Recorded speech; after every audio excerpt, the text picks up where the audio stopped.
What is bluffing? What does it mean to bluff? It means to exaggerate what one has and underestimate others' achievements.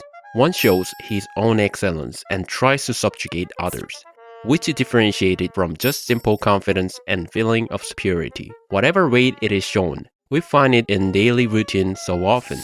Not only human, but other animals also bluff. Chimpanzee male boss sets up its bristles to look bigger. Snap branches for no reason and beats other chimpanzees. It is to maintain the hierarchy. But there's other purposes in bluffing. For example, peacock's feather is very beautiful but cumbersome. And unicorn whale is well known for its extremely long horns. These seemingly useless feathers and horns, what do they mean for those who own this? If one looks distinctive, predators might more easily hunt it. So these features seem to just contradict the law of natural selection.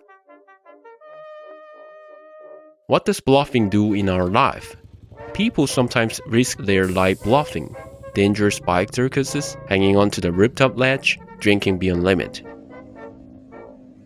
Someone even kills oneself bluffing. What was happening when our ancestors were bluffing? Why people and animals risk their life on Earth? At first glance, bluff has no advantages in survival. Chimpanzee boss possibly makes other chimpanzees angry.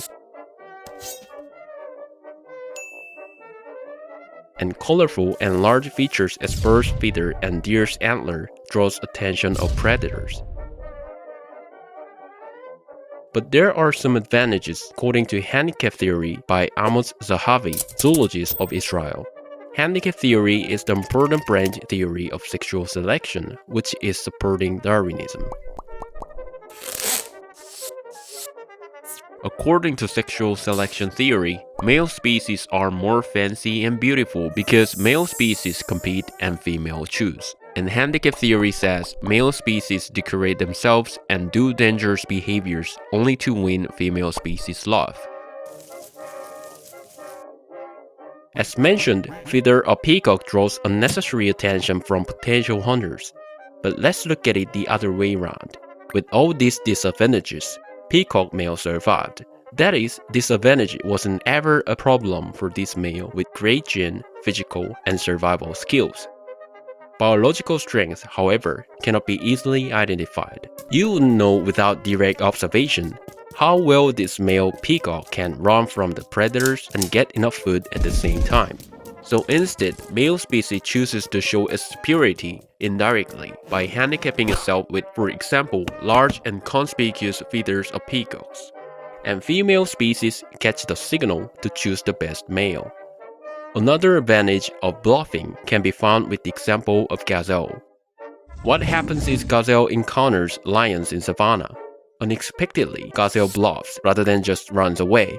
It starts stotting. It gives lions a message that it can run faster than them, even if it wastes its energy stotting.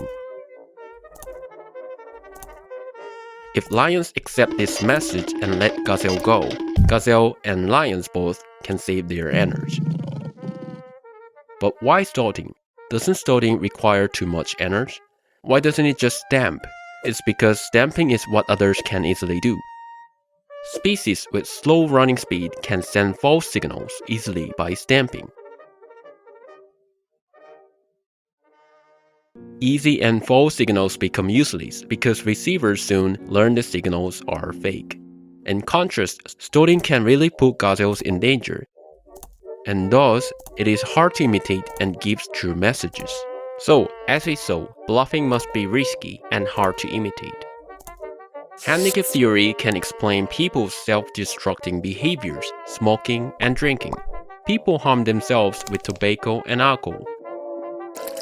This damage health and cause sexual dysfunction. But what is weird is, advertisements about them contain images of beautiful women attracted to smoking and drinking men. How can this paradoxical message work? According to Handicap Theory, it makes sense. A body that overcame toxic chemicals can be interpreted as biological superiority. Smoking damages lungs and stamina, but still smokers are doing well. Smokers are sending messages to women that they are very strong. But what a pity that these signals do not work nowadays.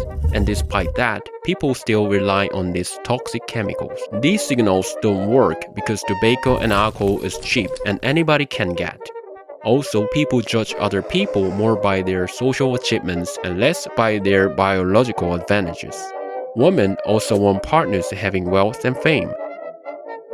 To show one has wealth and fame, it would be better to bluff with money, not smoke and drink. Those with extra wealth and fame can't waste money without worrying about survival. And wasting money isn't what other people easily imitate, so this kind of signal works better. But body with resistance to tar and alcohol has nothing to do with social success, and biological factors cannot be identified in the short term.